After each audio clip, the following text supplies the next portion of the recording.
বুফা D পেরেরোর মতো আরেকটি নিঃসঙ্গ বাড়ির দেখা পাওয়া যাবে উত্তর আটলান্টিকের অ্যাটলাই দ্বীপে।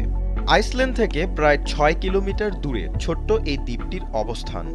প্রায় ৩০০ বছর আগে প্রথমে এখানে বসতি করে মানুষ, তবে প্রতিকূল পরিস্থিতির সাথে যুদ্ধ করে টিকে থাকতে না পেরে ১৯৩০ সালে শেষ পরিবারটিও দ্বীপ ছেড়ে চলে যায়।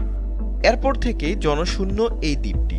তবে দ্বীপটির মূল আকর্ষণ এর মাঝে থাকা পরিত্যক্ত বাড়িটি, যেখানে এখন পাফিন পাখি শিকারীদের একটি দলের বসবাস রয়েছে।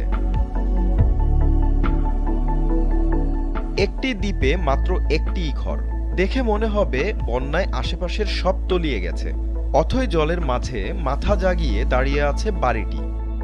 অদ্ভুত এই বাড়ি নিউ ইয়র্কের অদূরে হাব আইল্যান্ডে অবস্থিত। দ্বীপটির আয়তন ৩৩০০ বর্গফুট, যা একটা অ্যাপার্টমেন্টের সমান। তাই এর আরেক নাম হয়েছে জাস্ট রুম।